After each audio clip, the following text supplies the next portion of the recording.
PM Modi से अलग होने के बाद किस हाल में रहती है उनकी पत्नी जसोदाबेन। जी हां, आपको बता दें कि भाजपा की ओर से प्रधानमंत्री पद के उम्मीदवार नरेंद्र मोदी वडोदरा सीट से चुनाव आयोग के समक्ष दाखिल हलफनामे में खुद को शादीशुदा बताकर विवादों में आए थे।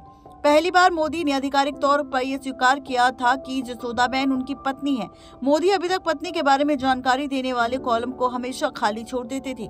कांग्रेस इस मुद्दे पर खिलाफ मोर्चा भी निकाला था। जसोदाबेन के घर वाले इस खबर को भी खुलासा किया था।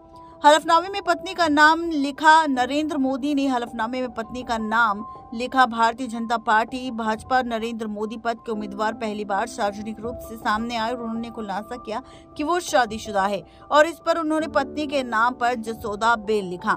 परिवार वाले कहते हैं कि पीएम मोदी की बारात 2 दिनों तक गांव में रुकी थी और शादी रीति रिवाजों के मुताबिक हुई थी, पर शादी के 3 साल के बाद दोनों अलग हो गए।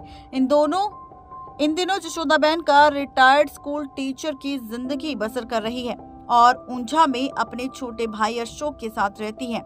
आपको बता दें कि नरेंद्र मोदी की पत्नी जसोदाबेन रिटायर्ड स्कूल में टीचर लगी हुई है, बच्चों को पढ़ाने का काम करती है और इसी के साथ वो अपने भाई अशोक के साथ रहती है। जिसके बाद जसोदाबेन के भाई अशोक ने भी बताया कि वो इन दिनों 4 धाम की यात्रा पर गई हुई थी। उनका अधिकतर समय पूजा पाठ में गुजरता है। जसोदाबेन अपने विवाहित जीवन के बारे में किसी से बात नहीं करती। अब जब नरेंद्र मोदी ने उन्हें पत्नी माना है तो वो उनको अपना बनेवी कह सकता हूँ, यानी कि मैं उनको अब अपना जीजा कह सकता हूँ। वो कहते हैं, मुझे लगता है कि जसोदाबेन की भक्ति ही है कि आज तकरीबन 50 साल के बाद ये सब कुछ हुआ। अशोक भाई ऊंझा में एक छोटी सी किराने की दुकान चलाते हैं और वो 10 साल के थे जब पीएम मोदी और उनकी बहन की शादी हुई थी। वो कहते हैं कि मैं और मेरा परिवार सभी लोग चाहते हैं कि पीएम मोदी बनने पर मैं जसोदाबेन की सुरक्षा को लेकर चिंतित हूँ।